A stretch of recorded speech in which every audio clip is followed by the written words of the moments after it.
I'm sure we've all heard of the oil spill in the Gulf Coast.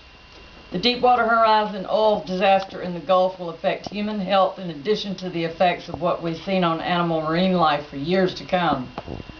We need to call local government officials and urge them to take action against BP Oil and their failed attempts to contain the oil.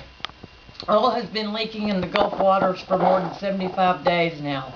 The oil has affected every state on the Gulf Coast, which includes Alabama, Florida, Louisiana, Mississippi, and Texas.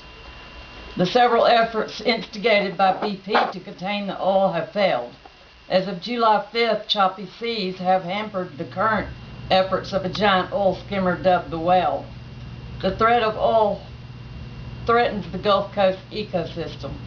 The federal government has imposed a ban on fishing that covers nearly 1/3 of the Gulf Coast.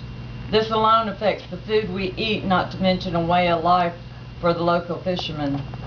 Experts fear that the petroleum toxicity and oxygen depletion in the Gulf waters will result in an environmental disaster. It has already damaged the Gulf of Mexico fishing industry, as evidenced by the fishing ban. The tourism industry is affected, along with the habitat of hundreds of bird species for years to come. Experts don't know what the full effects of the BP oil spill will be in the future, but we can mitigate future effects if we act now. First of all, we need to voice our concern, get the attention of government officials, and urge them to take control of the cleanup and containment efforts. BP has failed thus far. We need to reduce our oil consumption in the future. We need to urge Congress to propose a clean energy bill.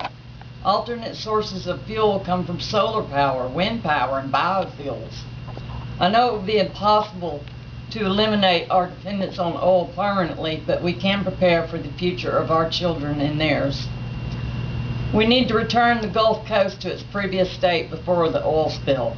It may be years down the road, but we must act now to ensure the preservation of the Gulf Coast. Being from Georgia, I'm sure most of you here have vacationed in Florida a time or two. I remember walking along the shoreline in search of shells and shark's teeth. Those beaches are now covered with tar balls and oil. We need to stop the flow of oil from littering the Gulf Coast. Scientists don't know what the effects of the Deepwater Horizon oil spill will be on human life nor marine life. It is not a question of whether sea creatures and humans will be affected, it's when will the effects be obvious. We have already seen oil-covered seabirds, and that's just the tip of the iceberg. The New York Times reports the Gulf Coast is home to 10 species of threatened sharks, 6 species of endangered turtles, manatees, whales, and numerous types of fish. The Department of Health and the Department of Environmental Protection currently have already cautioned beachgoers in 3 Florida counties affected by the oil. If we stand up and take action, BP will have to stop the flow of oil, and the Gulf beaches can try to return to normal. We can mitigate the efforts of the oil on the ecosystem if we act now. We humans need to learn how to meet our energy needs without leaving a cesspool of a planet for our children and their children. Thank you for listening.